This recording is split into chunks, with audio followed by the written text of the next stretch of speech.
When my father called me his secretary in front of his old Navy friends, I felt the same sting I'd carried since childhood, the quiet, sharp kind that doesn't fade. He laughed, they laughed, and I smiled like I always did, pretending it didn't matter. But then his friend's eyes caught the small black ink on my wrist. Unit 77. The laughter stopped, his smile faltered, and in that silence, I realized it wasn't humiliation anymore. It was the beginning of reckoning. My name is Rowan Pierce, and that night was the first time my father almost saw who I really was, the daughter he'd spent his whole life underestimating. Charleston, South Carolina. The air that morning carried the sharp chill of November, mixed with the smell of smoke and salt from the nearby harbor. Sunlight threaded through the Spanish moss that hung from the oaks, dappling across the yard where laughter spilled like beer foam, the sound of bottles clinking, men boasting about battles fought decades ago, and the slow sizzle of meat on the grill painted a picture that hadn't changed in years. The only difference was that I no longer fit inside it. I moved quietly between the picnic tables, nodding where I needed to, smiling where it was expected. The same faces, the same stories, the same jokes. Only now, I was the punchline. My father stood in the middle of it all, Captain Douglas Pierce, once commander of the USS Bedford, always commanding something. His presence filled every space, even without a uniform. He wore authority like a second skin. His laugh was big, his voice bigger. He lifted his glass high, sunlight flashing off the rim. "This is my daughter, Rowan. She works over at the Department of Defense. Best secretary they've got. Probably knows her way around a coffee machine better than any of us." The men roared with laughter, the kind that echoed long after it should have died. I smiled, the same tight, polite smile I'd perfected over the years. It wasn't the first time I'd been reduced to a decoration in his stories. I'd learned that silence kept peace better than honesty ever could. I raised my water glass in mock salute, the condensation cool against my fingers. Around me, the laughter grew louder, feeding on itself. Somewhere behind it, I could still hear the faint hum of engines in my memory, the rhythm of command that didn't need to shout to be heard. Only one man didn't join in.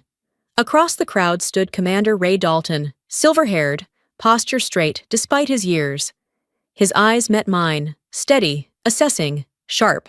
As I shifted my hand, the sleeve of my shirt caught the light, and for a brief second, the small black ink on my wrist was exposed. Unit 77. The air between us changed. His gaze flicked down, recognition flashing before he hid it behind a neutral expression. He set his beer on the table, walked past me, and murmured low enough for only me to catch it. "Nice ink. It's not decorative." The words slipped between the noise like a secret code. He didn't smile, didn't ask more. He simply nodded once before moving on, leaving me in the swirl of laughter and smoke. But that single exchange cracked the moment open. Someone in that yard had seen me, not as an extension of my father's legend, but as my own person. My father carried on, oblivious. He told another story about the Navy, about storms and victory, his voice booming over the speakers. Each sentence was a monument to the man he used to be, polished and retold so often it no longer needed truth to stand. I stayed where I was, listening to the crowd cheer for the past, while I thought of everything I could never say about the present, about missions with no names, teams with no faces, victories that would never make headlines. When the last toast was made, I slipped away from the circle of men. The sky had turned from gold to gray, the fire in the grill fading to embers. I set my empty glass down on the wooden table with careful precision, the same precision that guided every decision I'd ever made in silence. Behind me, my father's voice rang out, full of warmth that had never learned gentleness. "You should smile more, Rowan. Life's too short."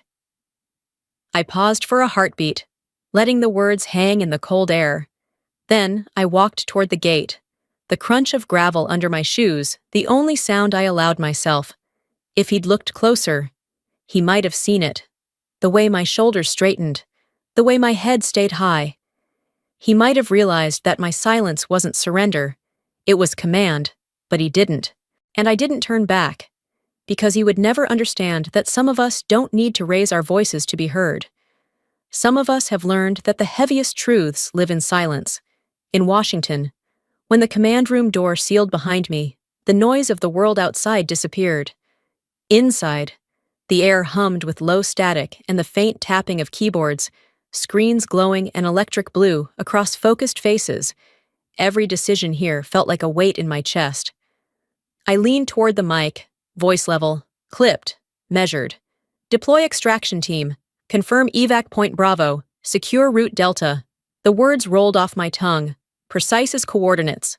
One misstep, one delay, and people would die. Out there, a wrong call drew blood. In here, silence was the only way to survive it. No one in this room knew that only a few hours ago. I'd stood in my father's backyard in Charleston, pretending not to hear men laughing about his secretary daughter. None of them knew I'd smiled through it.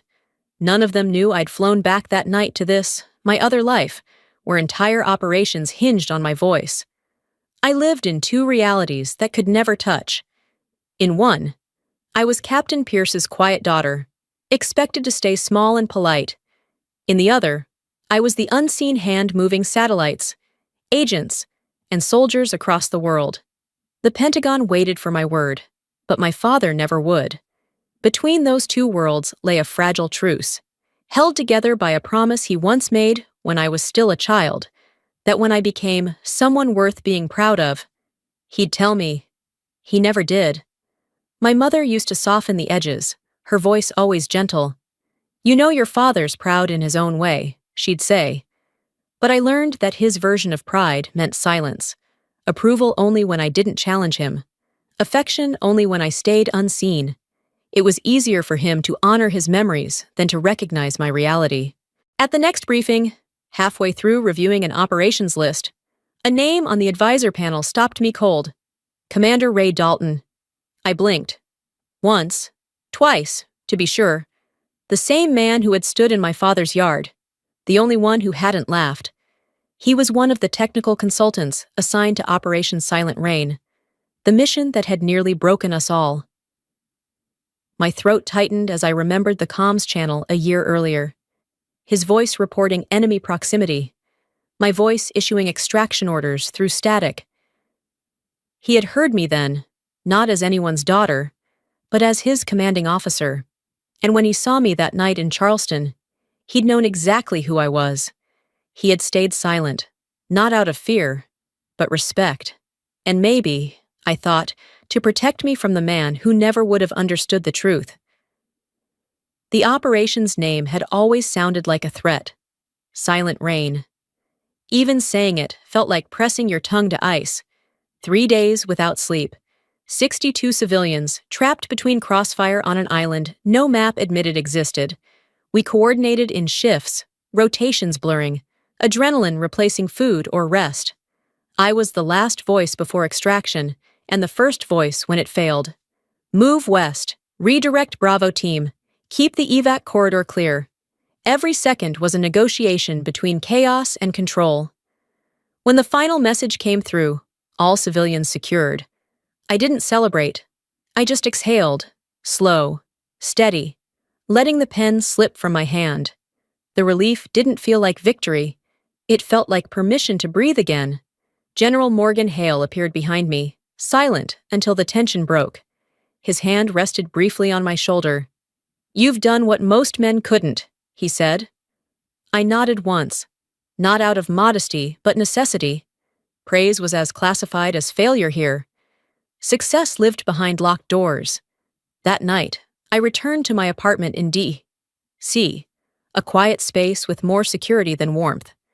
The hum of the refrigerator was the only sound.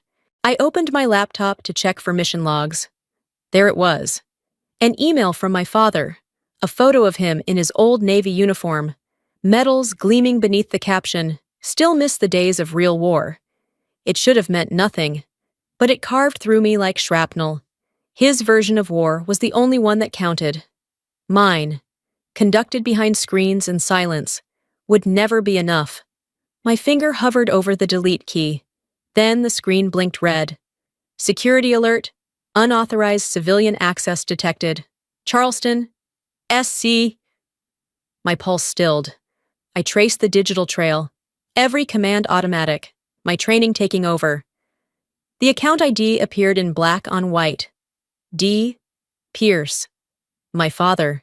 He was inside a restricted system, my system, digging where he didn't belong.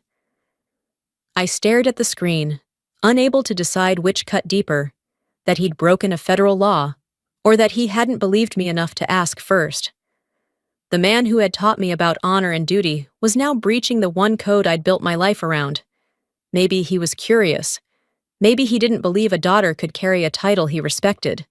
But his intrusion risked everything: my clearance, my command, the integrity of the mission that had saved lives. I glanced at my wrist. The Unit 77 tattoo peeked from beneath my sleeve, black and sharp as ever. It had always been my reminder of who I was, the side of me no one at home could name. The ink seemed to pulse under the blue light of the screen. "All right," I whispered. "If he wants to see the truth, then he will." And for the first time in my life, I wasn't speaking like a soldier. I was speaking like a daughter who was finally done being invisible. 2 weeks after the security alert, my father called. His voice was sharp, commanding, leaving no room for refusal. "This weekend, Charleston's hosting the Veterans Gala. You're coming with me.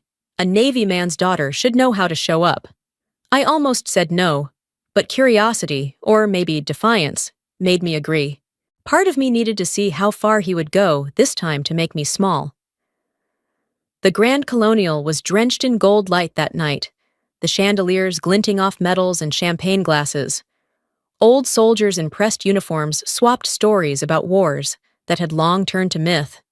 Their wives sparkled beside them, polished and patient. My father stood at the center of it all, grinning, his voice filling the room as easily as it once filled the deck of a destroyer. When the host began praising families who carried on the spirit of service, my father placed a heavy hand on my shoulder. "My daughter works at the Department of Defense," he announced proudly. "Best secretary they've got. Probably types faster than she could ever shoot." Laughter erupted. I felt it cut through me, familiar as a scar. He didn't even notice. He basked in their amusement, mistaking mockery for charm. I smiled, a small, polite curve of my lips that tasted like ash. Across the room, Commander Ray Dalton stood near the bar, arms folded, eyes steady. He wasn't laughing. When I turned, he crossed the floor quietly. His voice, when it came, was low enough that only I heard it. "Don't let him make you invisible again. Colonel." You remembered my rank. Hard to forget the voice that saved 62 lives. The words hit harder than the laughter. He'd been there, on the comms during Silent Rain. I'd given the orders that kept his unit alive. He'd heard my voice, trusted it. And now he was standing here, watching me pretend to be something smaller for the sake of a man who couldn't see beyond his own reflection. "If he ever learns the truth," Ray said softly, "let it be from you, not from gossip." I looked across the room. My father was raising his glass. Deep in another story, louder this time. "Real war doesn't happen behind keyboards," he declared. "It's where men bleed and fight." The laughter returned, swelling like static. I stood, calm and deliberate, and walked away. Not because I was angry, but because staying felt like agreeing. Later, in the quiet of my hotel room, I set my phone on the table. The screen glowed red. "Unauthorized access attempt resumed. Source, D. Pierce." He was still trying, still breaking rules to see a truth he'd never earned. For the first time, I realized I hadn't just lost his respect. I'd lost the illusion that I ever needed it. I caught the first flight back to DC, the next morning. The sky was the color of steel, and the air inside the base carried that sterile calm that always preceded a storm. By the time I reached the command center, the official report was waiting on my desk. Multiple unauthorized login attempts, restricted database, Operation Silent Rain. IP origin, Charleston, SC. There was no room left for doubt. The man who'd raised me on discipline and duty had just violated both. General Morgan Hale sat across from me, reading in silence. When he finally looked up, his expression was unreadable. "If this is accurate," he said slowly, "it's a federal offense." I kept my voice steady. "I know." He leaned back in his chair, studying me like I was a classified file of my own. "What are you going to do? Not report him. But he'll learn what disrespect costs." Instead of pressing charges, I opened a new document. The title field read, "Request for Partial Declassification, Operation Silent Rain." If he wanted to see what I did, I would let him, on my terms, not through the keyhole of his suspicion. I would give him the truth, wrapped in the one thing he valued most. Ceremony? When Hale saw the form appear in the system, he frowned. "Once this is made public, there's no reversing it. That mission's under lock for a reason." I met his gaze. "Truth deserves discipline too. General, I've been silent long enough." He didn't argue. He just nodded. A quiet salute from one soldier who understood another.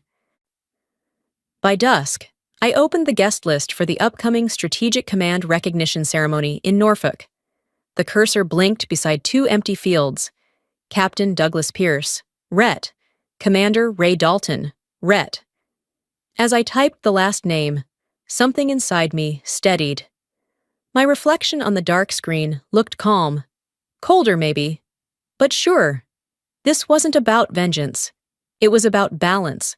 About letting a man who measured worth in volume learn the strength of silence. When I closed the laptop, I caught a faint reflection of myself in the glass, ribbons folded neatly beside a medal I'd never worn. For the first time, I didn't see the daughter who needed approval. I saw a commander preparing for battle again. Only this time, the battlefield was family. The next move was mine. 3 days later, I sent 2 invitations. Captain Douglas Pierce, Ret. Commander Ray Dalton, Ret. The destination was printed in Navy ink. Strategic Command Recognition Ceremony, Norfolk Naval Command. Theme: Leadership Under Pressure. I knew my father wouldn't refuse. He'd never missed a chance to see himself reflected in another man's salute. That night, he called. Voice carrying the same self-assured pride that had built and broken our home. "Rowan, are you organizing this ceremony, or did they invite me as a guest of honor?" "Both," I said. "Good. It's about time they honor the men who actually fought." I paused, just long enough to let the words hang. "I think so too." After the call, I looked down at the event schedule glowing on my screen. My name was there, printed at the bottom, no longer under administrative staff. Colonel Rowan Pierce, honored recipient. 2 days later, I met General Morgan Hale at the Washington base. He slid a folder toward me. "I've approved the partial declassification of Operation Silent Rain." Then he looked up. Steady. "Are you sure you want him there?" I held his gaze. "I don't want to explain myself. I just want him to see me clearly." He leaned back, studying my face. "The truth won't just hit him. It'll hit you too." Silence protected me long enough. I said, "Now it's time for it to testify." In the corridor afterward, Ray Dalton was waiting. I heard Hale plans to read the entire debrief. He said quietly, "If he mentions casualty numbers, you'll face a review for overexposure. If he says it, I'll take it." I answered, "Silence that lasts forever becomes a lie." Ray's eyes softened with something between warning and respect. "Sometimes the truth kills too." "Pierce." "Then I'll let it. At least it'll die honest." That night, before leaving See, I packed my dress uniform. The white fabric gleamed under lamplight, folded inside a black velvet case. On the table sat a medal I'd never worn, its cold metal catching the faint reflection of the life I'd kept hidden. An internal memo pinged across my screen. Subject: Family connection verified. Note: Civilian Douglas Pierce now cleared as guest under Veterans Honor. A faint smile tugged at me. He'd finally been granted access to a world that had already outgrown him. The hotel by the Norfolk harbor glowed in muted gold. Warships floated in the dark distance, their hulls glistening like silent witnesses. I sat on the balcony, watching the water rise and fall to the rhythm of a ticking clock. Behind me, the door opened. My father's voice broke the quiet, rough and proud as ever. "I knew you'd be here." He stepped out with a bottle of bourbon, walking like a man still balancing on the deck of a destroyer. "Your mother says you're wearing that uniform tomorrow. You serious about that?" "I never joke about what I've earned. You think a few secret medals make you a soldier? Men like me have seen blood, not spreadsheets." I didn't answer. The night air turned heavier. "If you really serve," he said louder, "prove it. Stop hiding behind screens." I stood, unlatched the suitcase, and lifted the lid. Light spilled across the room, washing over the immaculate white uniform, crisp and precise, the ribbons shining under the lamp. Silence fell. He stared at it as though it was a mirror showing him something he'd refused to see. "How long have you had that?" "Since the day I became someone you didn't believe could exist." His shoulders lowered, but his pride fought to stay upright. "Then tomorrow, wear it. If you think you deserve it." I met his eyes. "I don't need your permission, but I'll wear it so you'll understand the difference between rank and noise." He left without another word, and for the first time, I didn't feel anger, just certainty. A message flashed on my phone. "Pierce, rumor says Hale will read everything, including your father's old command log. If he does, your father's name will look bad." I read it, then deleted it. Tomorrow wasn't just my reckoning. It was his. I wrote a short note, folded it, and tucked it into my uniform pocket. Tomorrow, I'm not speaking to be heard. I'm showing up to be seen. The waves outside grew louder as dawn neared. The horizon began to pale, a soft gray breaking through the dark. Tomorrow, I thought, the light will come, whether anyone's ready for it or not. Norfolk Naval Command. The morning sky was so clear it looked like glass, unbroken by a single cloud. The air was still, the kind of quiet that feels like it's waiting for something to begin. The base thrummed with movement, officers in dress whites, veterans in pressed jackets heavy with medals, and reporters with cameras already raised. The main hall gleamed under the lights, every brass emblem and flag polished to perfection. The hum of voices filled the air like static, the rhythm of hundreds of people gathered for a ceremony they didn't yet understand. As I stood just outside the hall, I thought of all the briefings I'd led in windowless rooms, where silence was discipline and darkness meant safety. The difference today was the light. It wasn't behind me anymore. It was aimed directly at me. Inside, the audience rose as General Morgan Hale took the podium. I lingered at the back, hands steady at my sides. From here, I could see everything, rows of polished uniforms, reporters poised with pens, and in the front row, my father, Captain Douglas Pierce, Reed, sitting tall, his expression composed but restless. Beside him, my mother sat with her hands clasped tightly in her lap, eyes soft and unreadable. Ray Dalton was in the last row, posture perfect, gaze locked on the stage.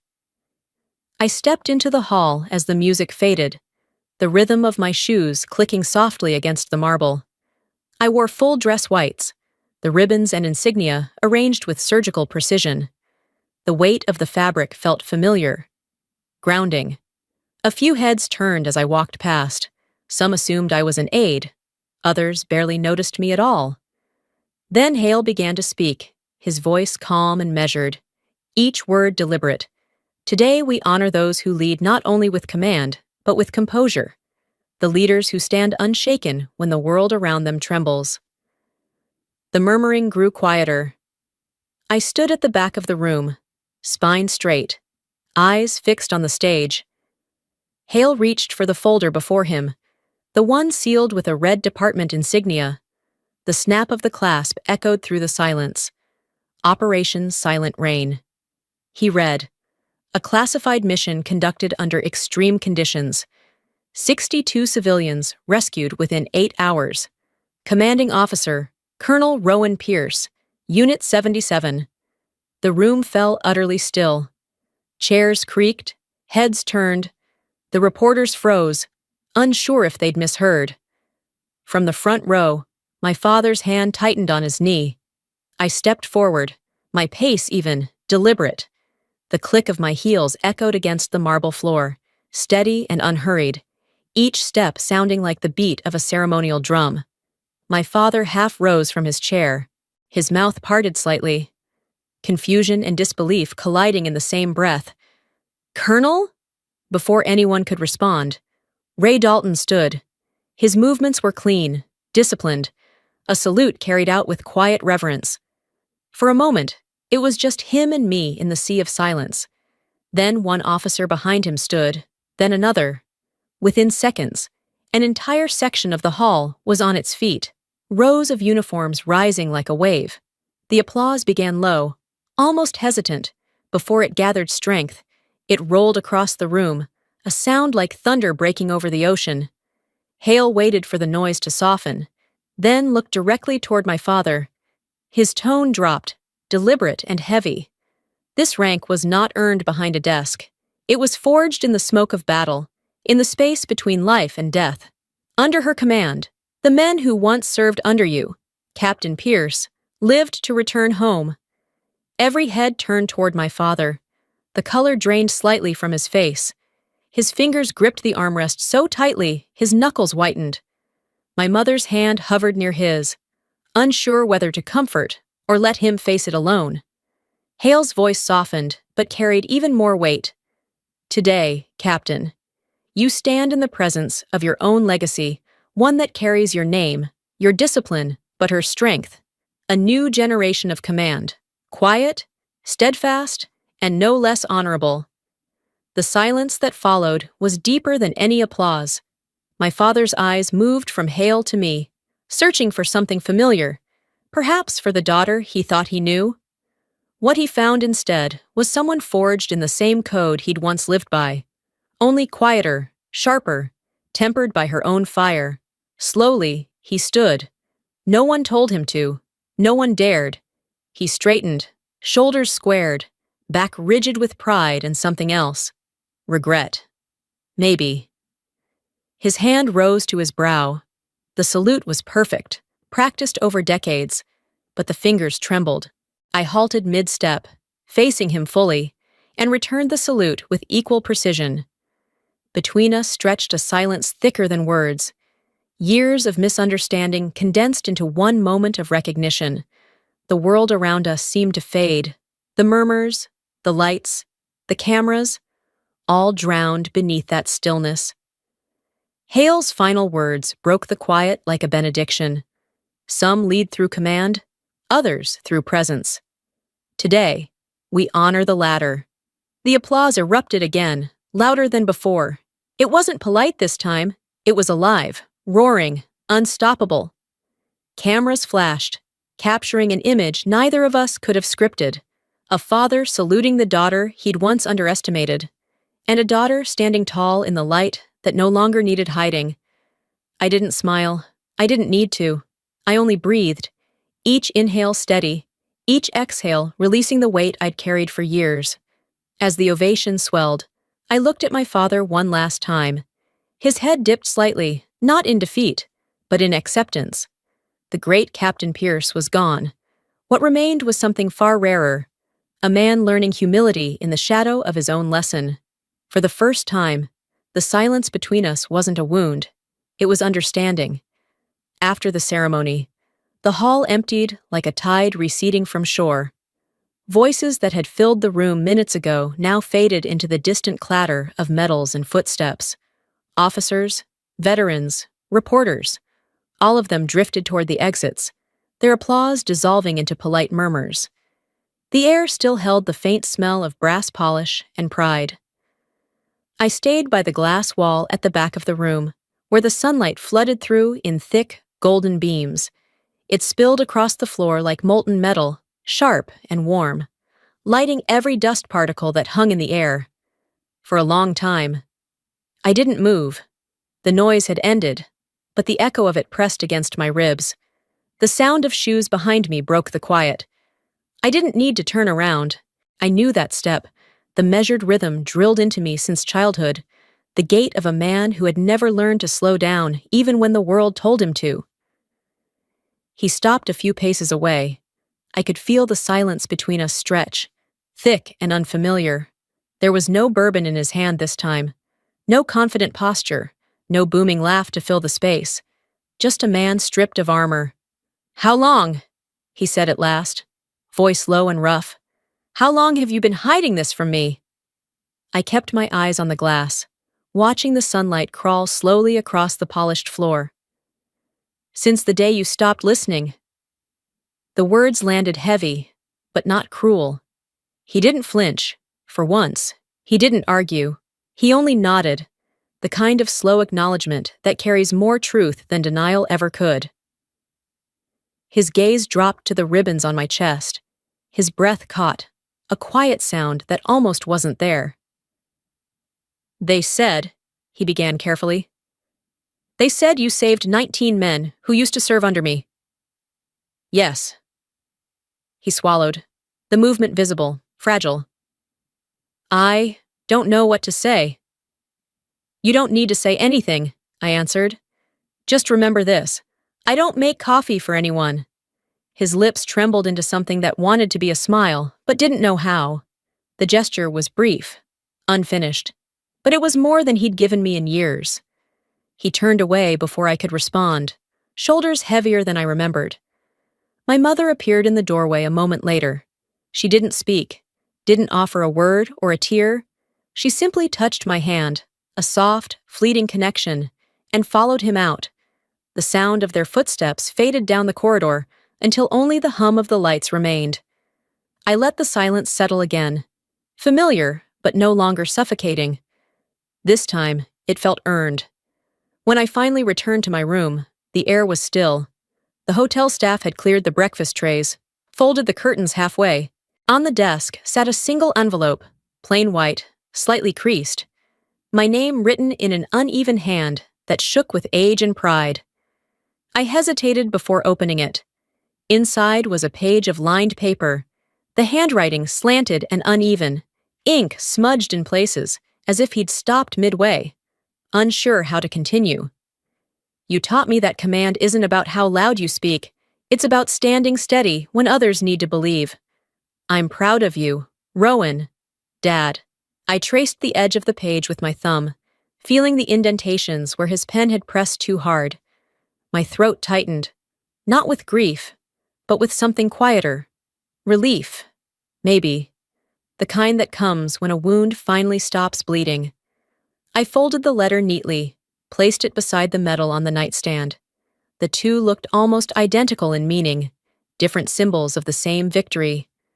One earned in battle, the other in silence.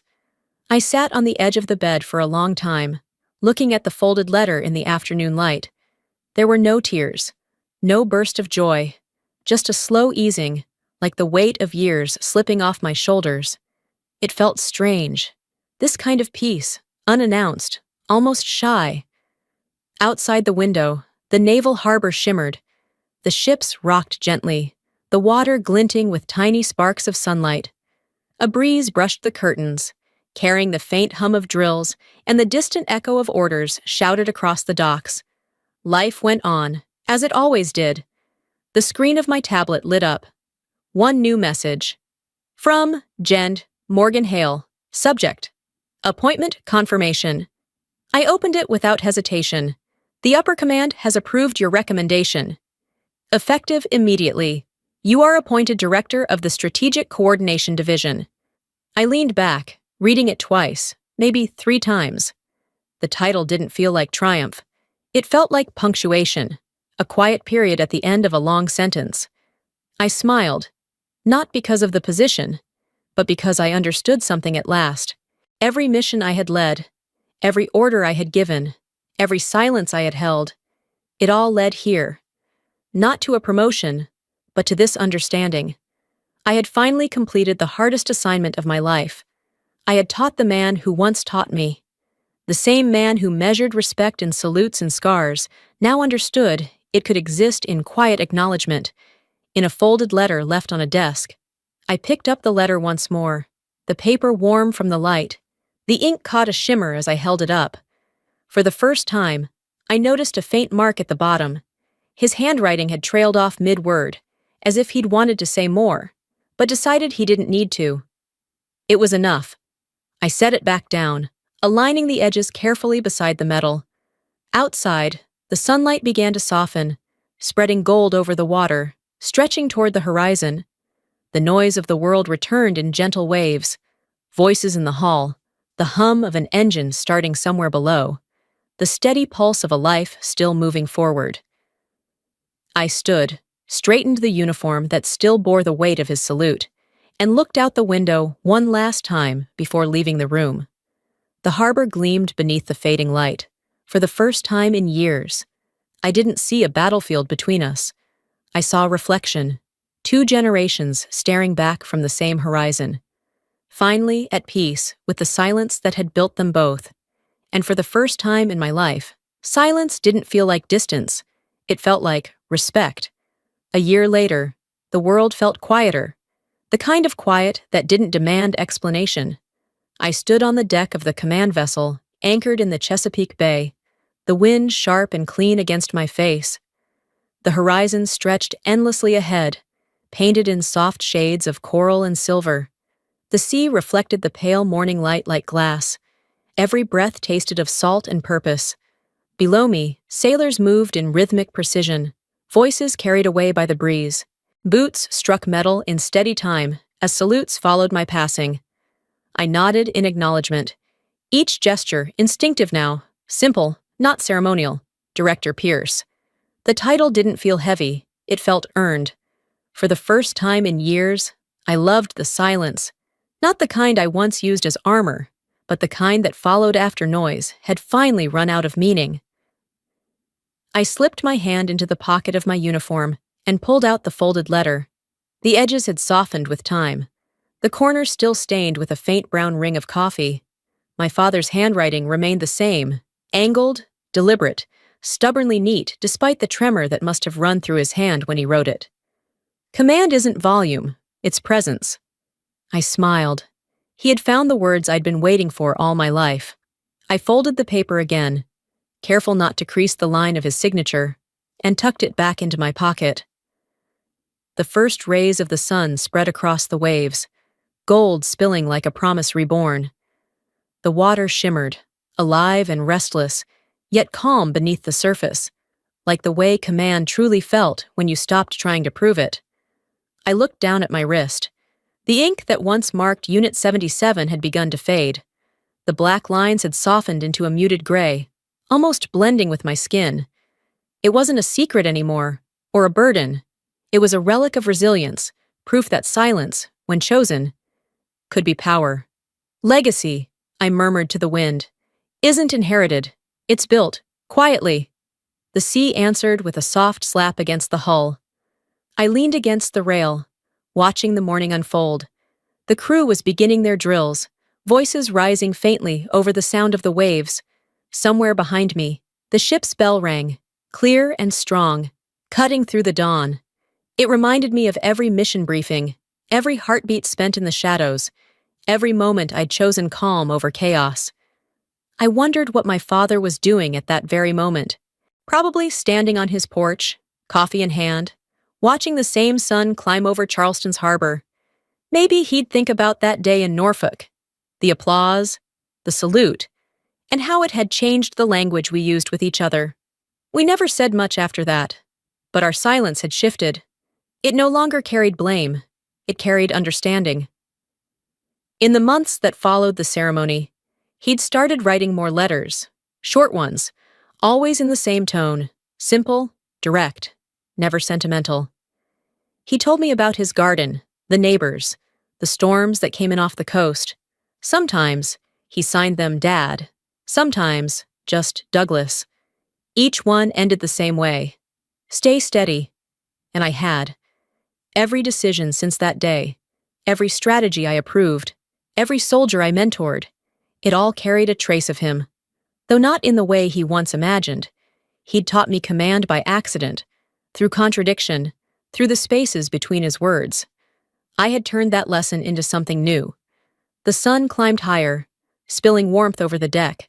The bay glittered, and the faint hum of engines filled the air. A formation of ships drifted into view, their silhouettes bold against the horizon. They were mine to guide now, not by force, not by fear, but by presence. A young officer approached, stopping a respectful distance away. "Ma'am, the coordination team is ready for your briefing." I nodded. "I'll be there in a moment." He saluted crisply and left. His footsteps faded, leaving only the whisper of waves against the hull. I stayed where I was, letting the wind press against my shoulders, the world expanding in front of me. When I finally turned toward the bridge, I caught one last glimpse of the open water. For a moment, it looked endless, boundless, like possibility itself. I whispered to no one, to the sea, to him, maybe to both. "We did it, Dad." The words dissolved into the breeze, carried far beyond what I could see. The sun climbed higher, turning the water into liquid gold. Beneath that light, the ships moved as one, steady, deliberate, silent. The kind of silence that held power, not absence. And as the waves rolled out across the bay, the sound that followed was soft and rhythmic, almost like applause, distant, eternal, and perfectly quiet.